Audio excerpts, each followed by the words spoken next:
하나님의 말씀 마태복음 28장 18절부터 20절까지 제가 봉독을 하겠습니다.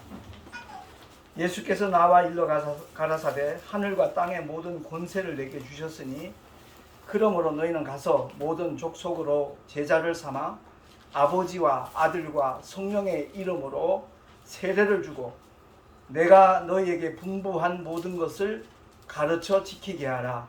볼지어다 내가 세상 끝날까지 너희와 항상 함께 있으리라 하시니라. 아멘. 잠깐 기도하겠습니다. 하나님 아버지, 국지성 호우가 예보되었지만 주님이 함께 하신 그 아름다운 증거를 저희들에게 보여주심을 감사합니다. 오늘 하계수양의 첫날 밤 이렇게 목회자 영성 세미나를 갔습니다. 주님, 이 시간 함께 해주셔서 우리 모두에게 큰 유익이 되게 하시고 하나님 앞에 큰 영광이 되게 하여 주시옵소서. 우리 구주 예수 그리스도 이름으로 감사하며 기도하옵나이다. 아멘. 제가 이 메시지를 준비를 하면서 후회하지 않는 목회를 위한 제안이라고 이렇게 이름을 붙여봤습니다. 한마디로 제안을 하는 겁니다. 선택은 각자의 몫이에요. 받아들일 수도 있고 거부할 수도 있고 본인들의 선택입니다. 첫 번째, 목회 현장과 나 자신을 돌아보면서 정확한 진단을 한번 해보자는 겁니다. 여러분 지금까지 목회를 해오면서 과연 이대로 계속해도 괜찮은가 우리 모두가 한번 돌아보자는 겁니다.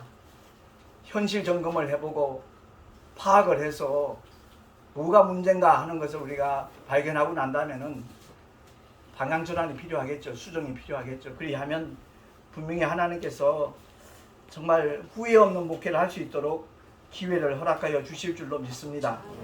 그래서 제가 갈라디아서 6장 2절에서 5절까지의 말씀을 여기 써놨는데 한번 봉독을 하도록 하겠습니다. 갈라디아서 6장 2절에서 5절 잘 아시는 말씀이겠지만 제가 봉독합니다.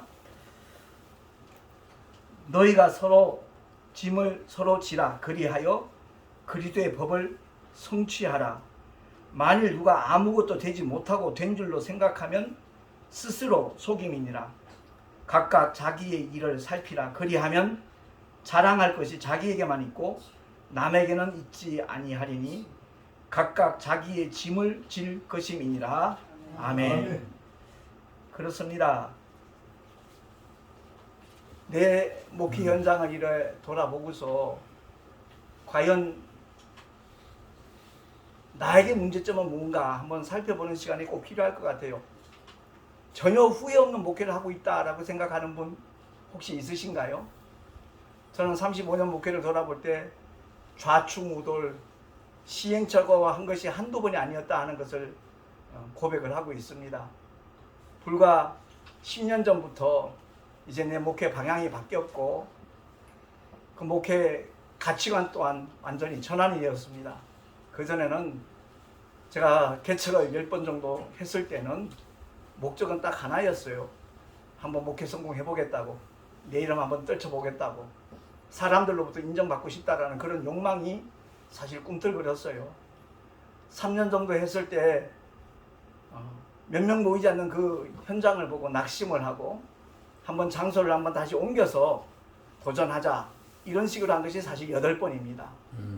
그래 봐야 저 스스로 만족이 없다는 것을 깨달았고 목회자 복음학교라는 그 과정을 통해서 정말 내 목회 방향이 완전히 전환되는 그런 시간을 가지게 되었거든요. 솔직한 얘기가 제 아내가 먼저 목회자 복음학교를 하고 난 다음에 나보고 자꾸 권해요. 거기 한번 다녀오라고. 당신도 꼭 갔다 왔으면 좋겠다고. 그래서 제가 내 설교에 그렇게 은혜가 안 되냐고 대놓고 물었어요. 그랬더니 그런 차원이 아니라는 거예요. 당신 설교 잘한다 하지만 거기 갔다 오면 더 좋을 것 같다 이렇게 얘기를 하는 거예요. 솔직한 얘기로 제가 무시해버렸습니다. 한 귀도 듣고. 그러고 난 다음에 한 2, 3개월 지나고 난 다음에 처제는 감리교 목사님이거든요. 그 처제가 형부도 한번 목회자 복음학교 다녀왔으면 좋겠다라는 얘기를 하는 거예요. 그래서 집사람 신방 가고 없을 때 혼자 컴퓨터를 켜고 그 김용현 선교사라는 분이 LA 집회한 거 세 타임을 제가 컴퓨터를 통해서 이렇게 메시지 듣기 시작하는데 그 의자에 앉아서 제가 펑펑 울었습니다. 통곡하면서 울었습니다. 그야말로 하나님의 뜻과는 정반대되는 주님의 영광과는 전혀 무관한 그런 방향으로 나가고 있던 내 모습을 발견하게 됐어요. 그래서 두말하지 않고 제22기 목회자 복음학교에 신청을 했어요. 그랬더니 거기 이제 간사가 전화를 해서 질문을 하는 거예요. 목사님 복음학교 이렇게 지원해 주셔서 감사한데 복음이 뭐라고 생각하십니까? 그래요. 그 대답에 따라서 입학도 되고 거부도 되는 거예요. 그래서 예, 복음은 예수 그리스도시죠. 대답했더니 목사님 감사합니다. 근데 왜 그걸 물으시죠? 라고 했더니 내가 노회장이야. 내가 목회를 30년 했어. 이러면서 은성 높이는 사람이 있대요. 목사님들 중에. 그분들은 거부인 거예요. 입교가 안 되는 거예요.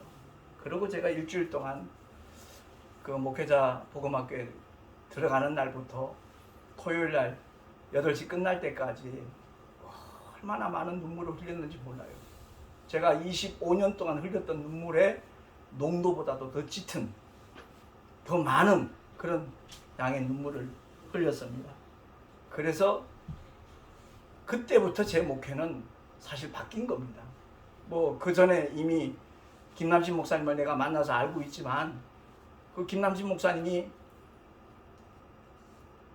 내가 영풍에서 열심히 활동할 때 아마 열심히 있는 사람이라는 것을 인정하셨을 거예요.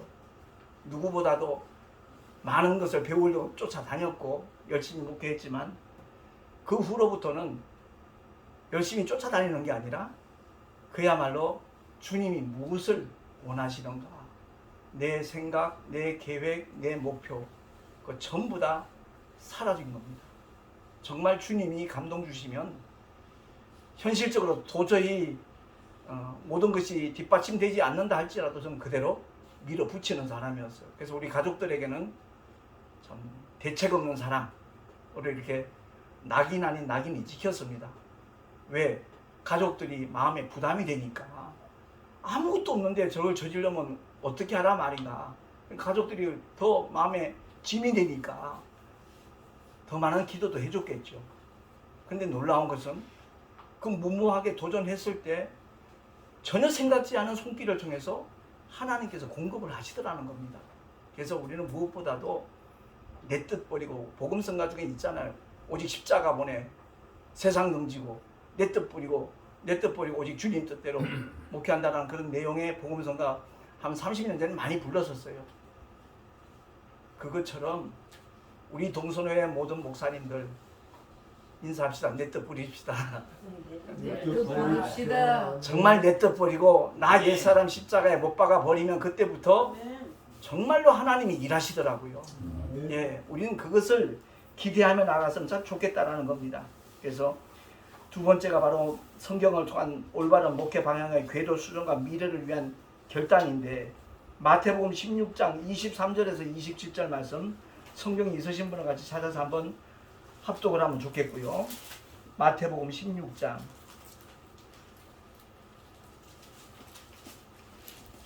23절부터 27절입니다.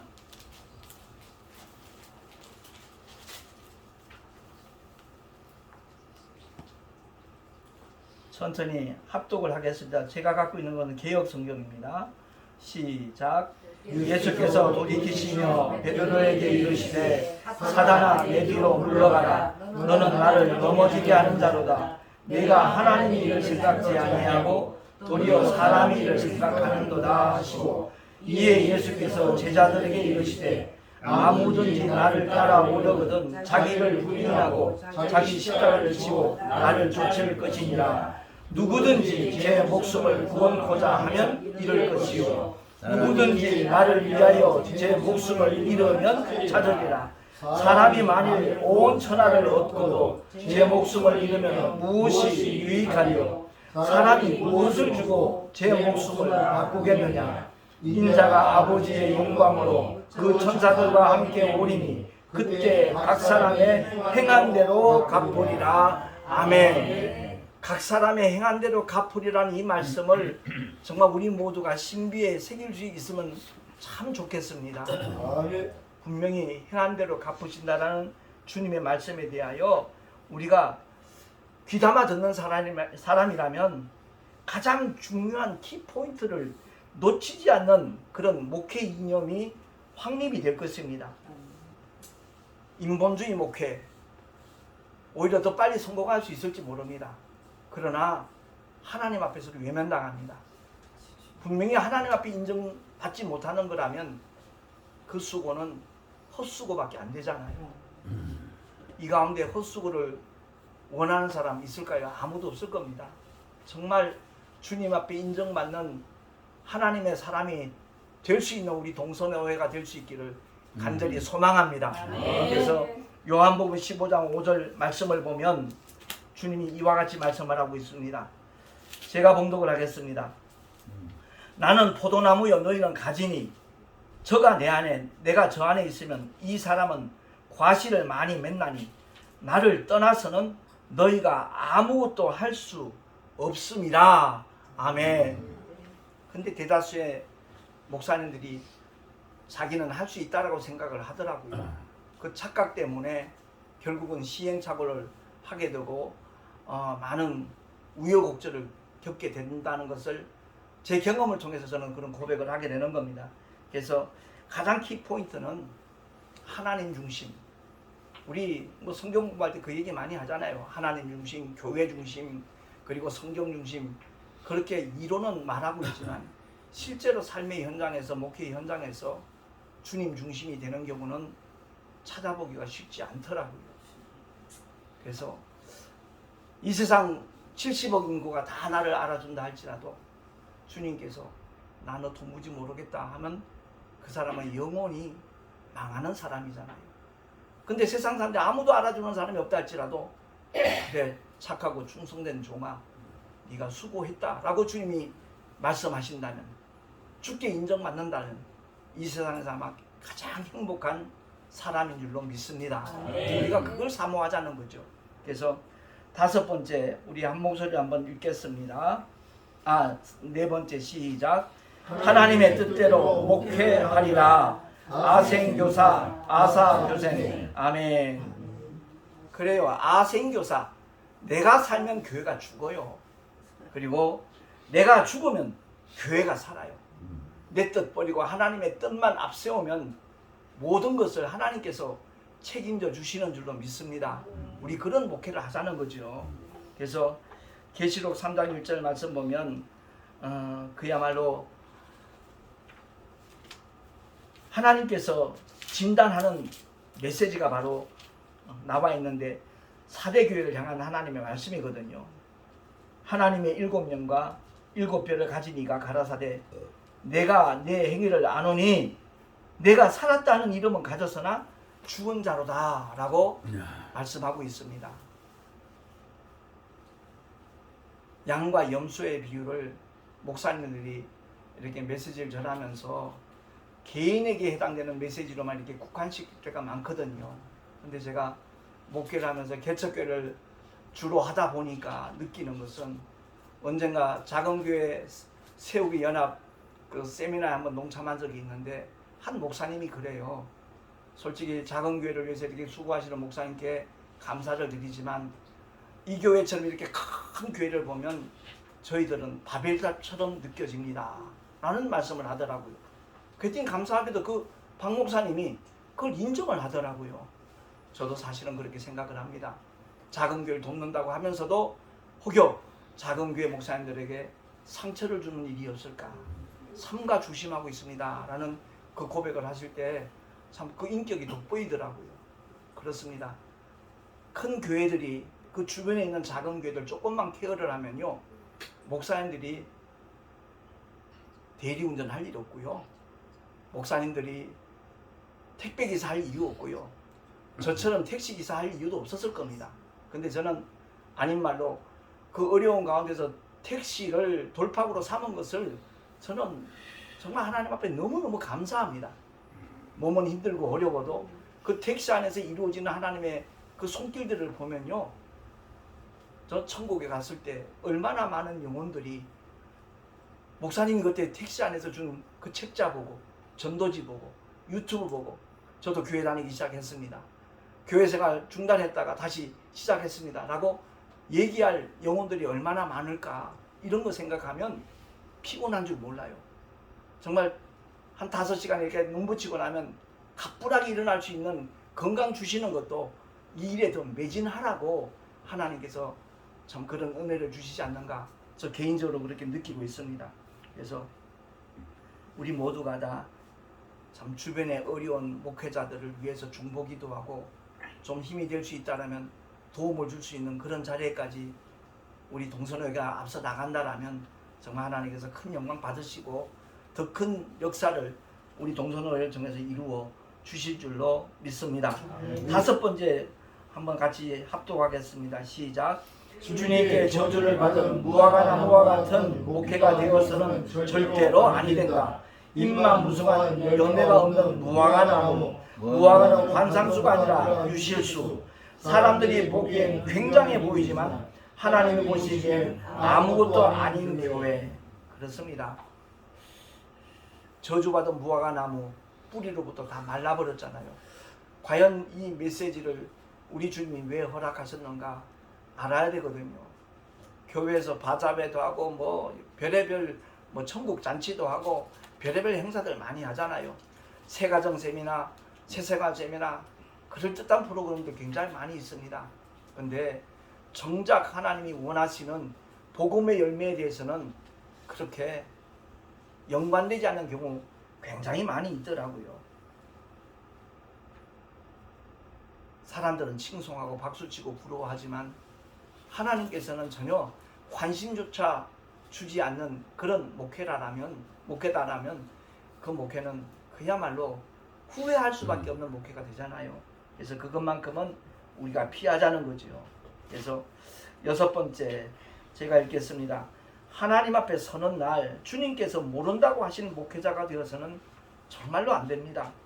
열심히 목회를 한다고 하였지만 주님과 무관한 옛사람, 그 옛사람을 십자가에 못 박아 버릴 때, 아까 베드로가 주님께서 고난 받으실 것에 대해서 말씀을 했을 때 주여 그리 마옵소서 하고 막잖아요. 분명히 우리 인간적인 측면에서 볼 때는 야, 예수님을 스승을 그렇게 생각하고 아끼는구나 이렇게 동조할 수 있을지 모르지만 주님이 이 땅에 오신 목적은 십자가에 못 박혀 죽어주시기 위해서 왔잖아요. 영은 죽을 수가 없으니까 영이신 하나님, 말씀이신 하나님이 육체를 입고 오신 이유는 십자가에서 피 흘려 죽어주시기 위함이거든요. 근데 우리가 목회를 하면서 인정 때문에 하나님의 일을, 하나님의 뜻을 어그러뜨리는 그런 경우가 굉장히 많이 있더라고요. 그래서 우리 동선호회 귀한 목사님들은 나 옛사람을 정과 욕심과 함께 십자가에 못 박을 수 있는 그런 은혜가 넘쳐날 수 있기를 소망합니다. 분명히 주님이 역사하실 겁니다. 그리고 7번째, 그러므로 아버지의 뜻인 성경 말씀을 바로 알아야만 되는 거거든요. 율법과 복음에 대해서 우리는 심각하게 한번 다뤄봤으면 좋겠어요. 율법도 하나님의 말씀이잖아요. 복음도 하나님의 말씀이잖아요. 그러나 분명히 그 용무는 전혀 다르다는 겁니다. 율법은 죄를 깨닫게 하기 위함이거든요. 이 가운데 선악과 본 사람 아무도 없잖아요. 만진 적도 없잖아요. 물론 먹은 적도 없고요. 근데 그 하나님께서 율법을 주셔서 선악과를 우리가 직접 보지 않고 만지지 않고 먹지 않았을지라도 그 613가지의 조항에 딱 비춰보면 저촉되지 않을 영혼은 아무도 없습니다. 누구나 다 거기에 저촉이 되거든요. 그래서 율법을 주신 목적은 따라합시다. 주님, 나는 죄인입니다. 그래요. 바로 그 고백을 요구하시는 게 하나님의 뜻이거든요. 그러니까 죄인이니까 죄인에게 필요한 분이 메시아잖아요. 오직 그리스도가 필요하잖아요. 그래서 예수께 나오도록 하기 위해서 주님이 이 땅에 오셔서 산상순을 통하여 율법을 강화해도 그렇게 강화할 수가 없어요. 마음으로만 음욕을 품어도 이미 간음한 자잖아요. 형제를 나가라, 밀어난 놈이다 해도 이미 살인한 자가 되잖아요. 탐심만 가져도 이미 도적질한 자잖아요. 그러니까 율법을 그렇게 철두철미하게 잘 지키는 바리새인들도 나는 죄인이다라고 고백하고 주께로 나오라는 게 목적이잖아요. 그래서 오직 믿음으로 말미암아 살리라라는 그 복음의 정의대로 누구든지 예수께 나오기만 하면 하나님의 놀라운 구원의 역사는 그 사람에게 더디펴지는 줄로 믿습니다. 제가 목회를 하면서 가장 안타깝게 여기는 것 중에 하나가 종의 영, 곧 죄와 사망의 법인 율법과 양자의 영, 아들의 영인 생명의 성령의 법이 복음이라는 것을 제대로 확실하게 구분 못하는 그런 경우가 굉장히 많이 있더라고요. 여전히 아까도 차 타고 오면서 그런 대화를 잠깐 했는데 우리 김영수 목사님과 그런 얘기를 여전히 율법 아래 있다는 거죠. 여전히 율법 아래 있으면서 자기는 복음의 사람인 것처럼 얘기하는 사람이 없잖아 많이 있다는 겁니다. 그래서 우리가 율법과 복음의 관계를 바로 알고 난 다음에 제가 개인적으로 좀 안타깝게 생각했던 것 중에 하나가 하나님의 이름입니다. 하나님의 이름. 구약에 나타나 있는 하나님의 이름은 정확하게 말해서 하나님의 표호잖아요. 그 표호는 하나님의 선민 이스라엘 사람들에게 유대인들에게 모세를 통하여 나타낸 하나님의 표호이고 세계 만민에게 나타낸 하나님의 이름은 예수밖에 없습니다. 저와 여러분 갖고 있는 성경이 동일하다면 신약 성경에 여호와라는 단어 단 한 번도 나타나지 않을 겁니다. 마치 예수의 이름이 태양이라면 여호와의 이름은 촛불에 불과한 거거든요. 여호와의 이름을 부르는 자에게 하나님의 자녀되는 권세 구약 어디를 씻어봐도 찾아봐도 눈을 씻고 찾아봐도 안 나옵니다. 그런데 예수의 이름을 부르는 자에게는 누구나 다 하나님의 자녀가 되는 권세를 주셨다라고 분명히 약속하고 있잖아요. 그래서 우리 동선회회 목사님들만이라도 정말 예수의 이름을 바로 알고 그 이름을 부르고 의지하고 믿고 높이며 찬양하며 증거하는 하나님의 사람들이 된다면 참 좋겠다라는 마음을 제가 늘 갖고 있었습니다. 그 부분에 대해서 다시 한번 성경을 그래서 잘 확인해 보셨으면 좋겠고요. 자, 8번째입니다. 같이 한번 읽겠습니다. 시작. 구원의 근거가 하나님의 새 언약인 성경이듯이 주의 종들은 진리의 말씀인 성경에 근거한 생명의 말씀을 전해야만 한다. 설교의 보고가 성경이다. 동의하시면 아멘. 그렇습니다. 영풍에서 제가 상임 총무로 일할 때 연수원에 부흥사가 되겠다 찾아온 목사님들에게 제가 개인적으로 일일이 질문한 게 있습니다. 성경 몇 도 가셨습니까? 대답들을 못해요. 10독, 20독도 못했어요. 그런데 부흥사가 되겠다고 나오더라고요. 그래서 목사님은 주제넘은 얘기처럼 들릴지 모르지만 최소한 신약은 100독, 200독은 하셔야죠. 그래야 목회를 하지 성경도 모르면서 무슨 부흥사가 되겠다고 그러는지 모르겠습니다. 그랬더니 발끈하는 사람도 있었고요. 그 중에 여러분은 정말 여러 목사님은 목사님 제게 굉장히 도전되는 말씀을 주셨는데 한 달 후에 1년 후에 전화 주신 분도 있어요. 목사님 때문에 내 목회가 달라졌다라고 그 얘기를 하는 분들이 많아요. 저는 사실 모든 목사님들이 제가 경험한 것처럼 성경을 그렇게 많이 본 줄 알았어요. 제가 군 생활에서 얽매인 생활이잖아요. 저는 PX 사병으로 1년 반을 있었기 때문에 일과 시간 내는 아무도 안 와요. 저 혼자 PX에 있어요. 할 일이라고는 성경밖에 없어요. 왜? 초신자 때 그 은혜를 받다 보니까 이 말씀을 볼 때마다 눈물이 계속 쏟아지고 정말 이 말씀을 읽고 또 읽고 읽고 또 읽고 그게 반복된 PX 안에 아무도 없으니까 나 혼자 할 수 있는 이 일이 너무 기쁜 거예요. 성경이 수면제다라는 말은 전 도무지 이해가 되지 않는 그런 얘기거든요. 그래서 성경을 정말 많이 봤습니다. 100독했냐 200독했냐 300독했냐 묻는 분이 있으면 저는 몰라요. 모르는데 끊임없이 봤어요. 그리고 신학교 다니면서도 졸업을 하고서도 늘 내가 읽는 책은 성경이었어요. 그러다 보니까 율법도 하나님의 말씀이지만 성령을 율법의 영이라고 말하지 않아요. 분명히 성령은 진리의 영이에요. 오직 그 말씀을 생각나게 만들어요. 언젠가도 그런 말씀 드린 적이 있지만 갈보리 그 성교교회인가 그 강문호 목사님 목회자 세미나 갔다가 제가 충격받은 게 바로 그거거든요. 자기 아버지를 얼마나 모르면 써갖고 읽어야 되냐 이거예요. 주의 종들이 주님을 얼마나 모르면 그 원고 설교 그거 읽어야 되냐 이거예요. 원고 설교가 나쁘다는 의미가 아니라 우리가 주님에 대해서 너무 모르는 상태에서 메시지를 전한다면 강단 위에는 그 목사님이 영이 주는 시간이고 강단 아래는 성도들이 영육간이 주는 시간인데 그 존다고 야당치는 목사는 뭐냐고 그 말을 하셨을 때 전 굉장히 충격받았어요.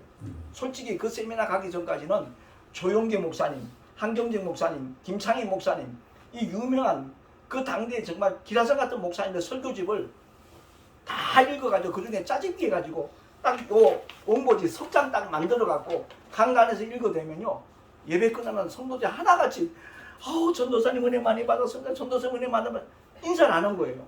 제가 전도사 딱 3년 목회했거든요.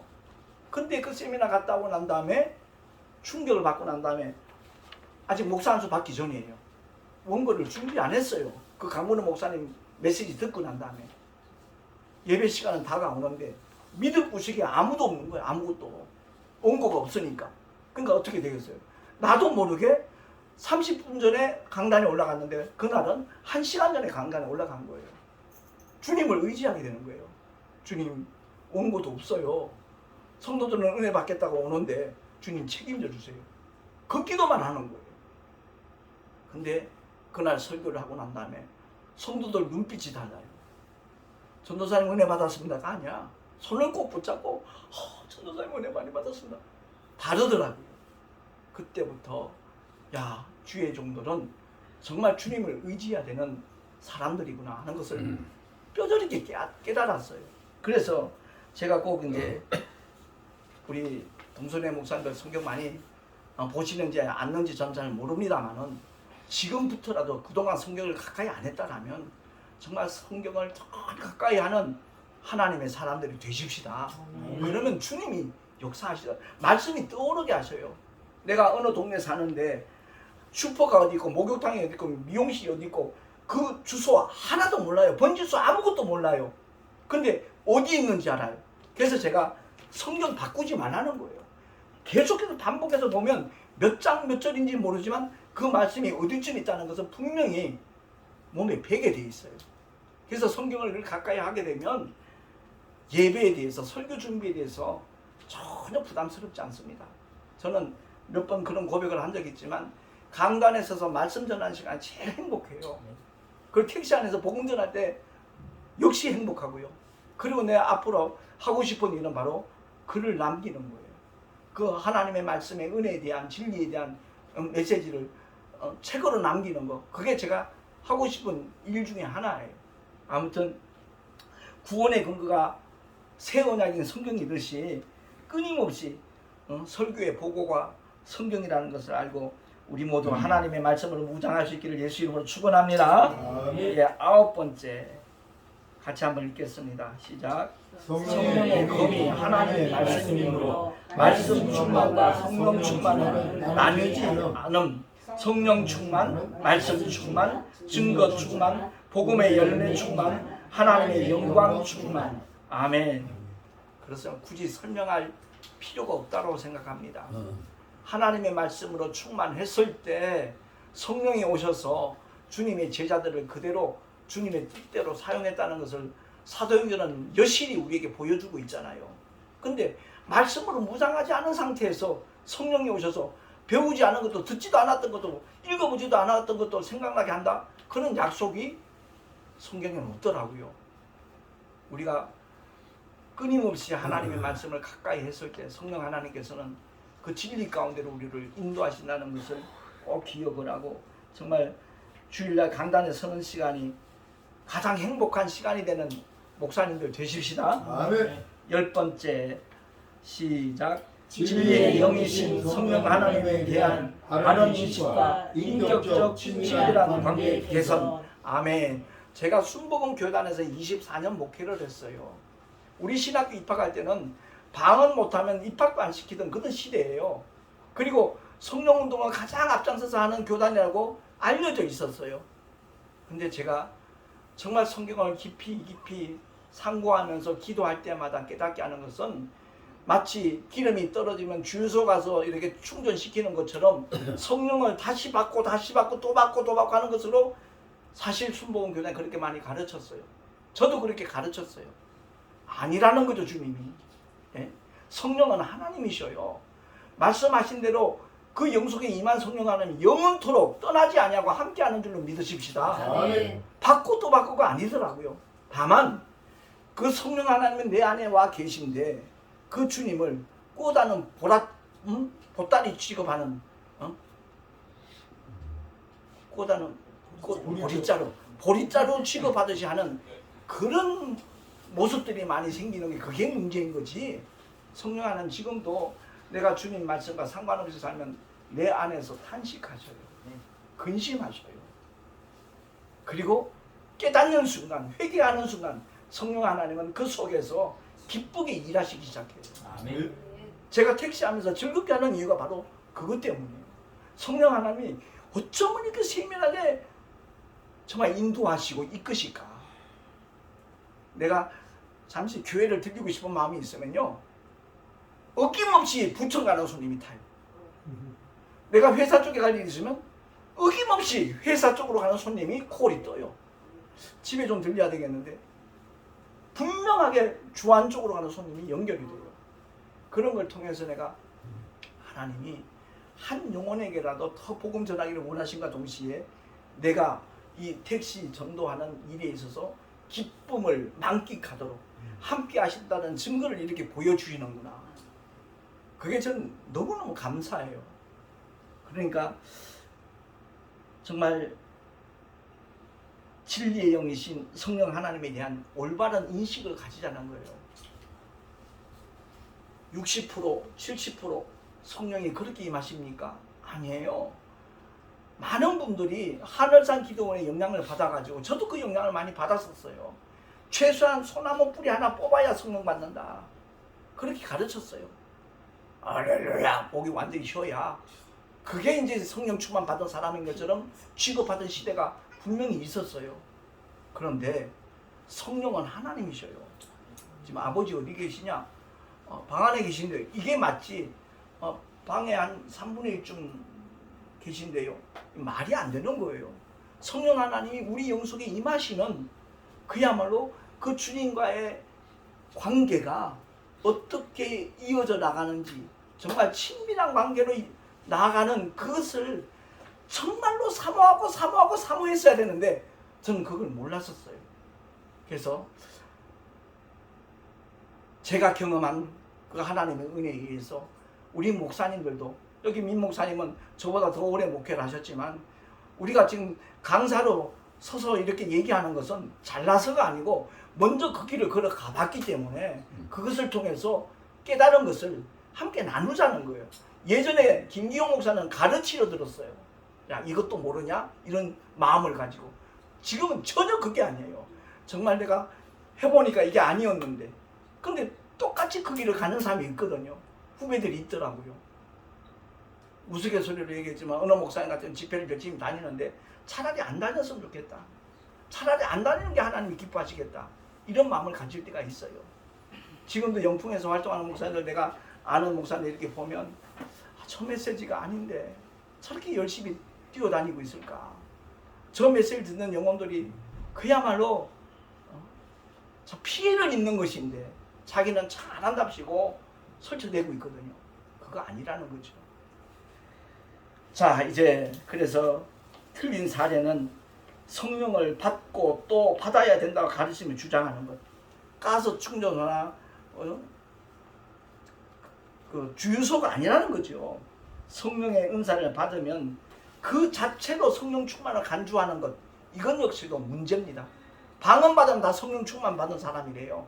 그게 아니라 주님과의 관계라는 것을 다시 한번 우리가 알고 분명히 부활의 증인으로 일하라고 은사를 주셨어요. 성령의 은사는 연장과 도구예요. 그런데 방언 받았다고 그거 자랑하고 있어요. 나 방언 받았어. 나 무슨 은사 받았어. 막 이런 식으로 자기가 받은 그 벼베라고 낯을 줬는데 이 낯 멋지지, 날카롭게 생겼지, 뭐 굉장하지, 이거 잘하는 사람이 있다라면 그 사람은 일꾼 아니에요.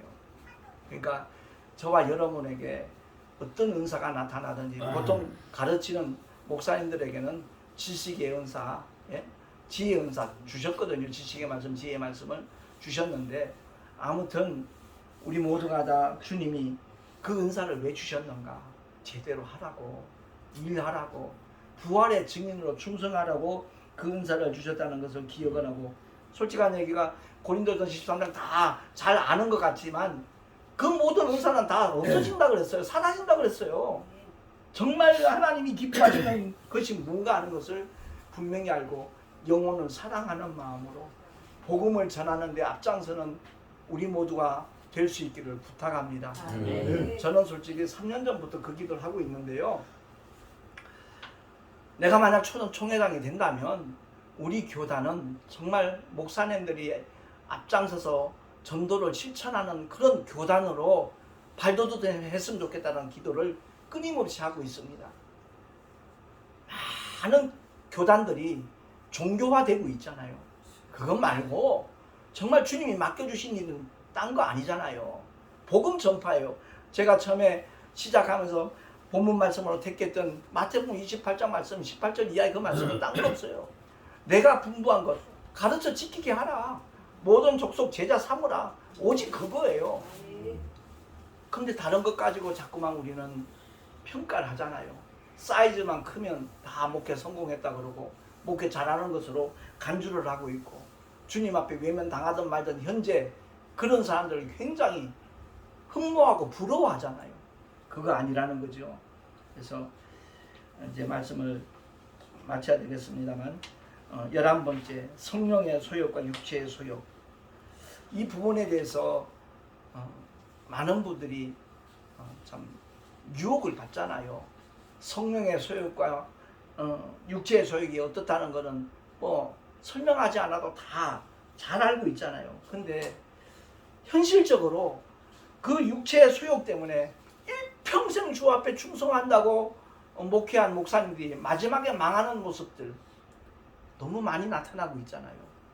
성도들에겐 하늘의 상급 쌓으라고 헌금하라고 그렇게 일평생 설교하던 목사님들이 은퇴하면서 몇십억의 은퇴자금 안 준다고 법정 소송도 가고 또 그 교회를 악착같이 자기 아들에게 상속시키려고 하는 그런 모습들, 저는 그게 육체의 소욕에 그야말로 넘어가는 마지막 순간에 엄청난 실수를 하는 것이 아니겠는가, 그 점에 대해서 참 안타까운 마음을 갖고 있습니다. 제가 난생 처음 만난 목사님이 신술감리교회 리승수 목사님이신데, 그 목사님은 교회 건축을 3번 하셨어요. 첫 번째 건축한 교회는 자기가 부임하러 갔는데 외면당했던 교회예요. 식구 많다고. 그래서 쫓겨난 교회가 신술감리교회, 제가 처음 발리됐던 교회예요. 거기서 7, 8년 만에 교회를 멋있게 짓고 나니까 사례비를 올려달랬어요. 그 공동회의 때. 그 당시 그 교회에서는 파급적인 금액을 제안을 했는데 그거보다도 한 30만 원 더 많은 돈 달라는 거예요. 그래 놓으니까 성도들이 하나같이 시험에 든 거예요. 아, 저 목사님도 어쩔 수 없이 돈 때문에 목회했구만. 그런 거예요. 근데 불과 2달도 되지 않아가지고 12월 달에 공동회의 하잖아요. 2월 둘째 주가 셋째 주 지나고 난 다음에 설교를 마치고 나더니, 사랑하는 신술감리교회 성도 여러분, 이젠 제가 이별할 때가 됐습니다. 제가 떠날 때가 됐습니다. 성도들이 눈이 동그래졌죠. 왜? 사례비 올려달라고 2달 전에 그렇게 요구해 놓고서 저렇게 떠날 바에 왜 그랬는가? 나중에 알고 보니까 자기를 거부했던 연무대 제1감리교회가 교사가 5분의 1로 줄어든 거예요. 거부했던 그 교회. 그 장로님들, 권사님들, 재직들이, 중직들이 신수리까지 찾아온 거예요. 찾아와서 무릎을 꿇고, 목사님, 우리가 정말 잘못했습니다. 죽을 죄를 졌습니다. 지금 우리 교회 오시면 사례비 20만 원도 못 드립니다. 성미하고 사례비 20만 원밖에 없습니다. 근데 목사님이 봐주셔야 되겠습니다. 우리 교회 살려주셔야 되겠습니다. 그 말 듣자마자 기도해 보겠습니다. 그게 아니에요. 예, 가겠습니다. 그러나 말미를 한 3개월, 4개월 줘야 되겠습니다. 왜? 그 산골에 있는 신술감리교회가 아무리 교회를 아름답게 짓고 성도들이 200명이 넘어가더라도 그 성도들을 제대로 커버할 만한 영역 있는, 실력 있는 목사님들을 모셔다 놓으려면 그만큼 실력 있는 목사, 그야말로 목회에 어떤 연륜이 있는 목사님을 모셔야 되는데, 그러려면 자녀들이 보통 중고등학교 아니면 대학교 시집장가 갈 나이에 그 연륜이 있는 목사님이기 때문에 최소한 도회지에서 받는 사례비보다 더 많이 책정이 돼야 모실 수 있다. 그 이유 때문에 그런 거예요. 그 말을 듣자마자 성도 눈물바다가 된 거예요. 그 목사님이 연무대에 내려가서 다시 교회 크게 건축하고 일동 감리교회 와서 크게 건축하고, 근데 그 교회의 후임자를 전혀 상관없는 후배를 세워놓고, 그 아들 리규상 목사는 지금 의정부 할렐루야 교회 부활교회 목사님이에요. 미국 가서 공부도 하고 거기서 사모님 만나서 한국에 돌아오고 난 다음에 이미 교회 후임자는 딴 사람한테 준 상태예요. 오직 하나님만을 바라보며 의지하니까 정말 길을 열어주셔서, 그분이 저보다 한 5살 정도 적어요. 제가 군생활 할 때 중학교 3학년인가 그랬었는데, 그 이규상 목사님이 남다른 길을 걸어가요. 경매에 나온 절간을 샀어요. 그 절간을 사니까 성도들은 막 반대하고 난리가 났죠. 근데 하나님께서 그 감동을 주시니까 겁을 안 넣은 거예요.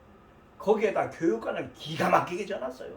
지금은 부활교회는 의정부 시내에 있지만, 아무튼 제가 드리고 싶은 말씀은 육체의 소욕에 넘어지지 아니하고 속아 넘어가지 아니하고, 그 리승수 목사님은 정말 은혜 가운데 한 5년 전에 소천하셨어요. 그러고 난 다음에 그 아들 목사님의 목회 현장을 보면 책임지시는 분은 하나님이시라는 거, 주님 뜻대로 하기만 하면 100% 책임져 주시는 하나님이라는 것을 우리가 기억을 하고, 우리의 목회 현장이 힘이 들고 어렵고 초라하다고 할지라도 그것 때문에 낙심하지 말고 인사 한번 하십시다. 주님만 의지합시다.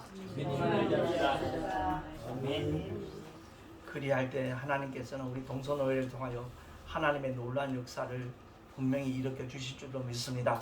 제가 꿈꾸는 거 다른 것 없습니다. 뭐 총회장 되고 싶은 욕망이 있는 사람도 아니고요. 기왕이면 우리 모든 목사님들이 정말 하나님 기뻐하시는 이 전도의 일선에 동참할 수 있는 그런 자세로 목회를 한다면 우리 한국 땅에 있는 수많은 교단들에게 정말 큰 도전을 주지 않겠는가, 이런 생각을 갖게 됩니다. 이 일을 위해서 우리 목사님들 동역자로서 함께 기도해 주시면 감사하겠고요. 그야말로 진리의 영이신 성령을 쫓아 행하는 하나님의 사람들 되시기를 예수 이름으로 축원합니다. 아멘. 기도하겠습니다. 하나님 아버지, 은혜를 감사합니다. 우리가 함께 정말 하지 않는 목회를 하기 위해서 거기에 대한 제안을 연약한 종이 하였습니다. 우리 모두가 다 정말 우리 목회 현장에 유익이 될 수 있는 것은 선택하게 하시고, 아무튼 하나님께서 기뻐하시는 목회 현장에 나갈 수 있는 우리 동서노회 모든 목사님들이 되게 하여 주시옵소서. 우리 구주 예수 그리스도 이름으로 감사하며 축복하며 기도하옵나이다. 아멘.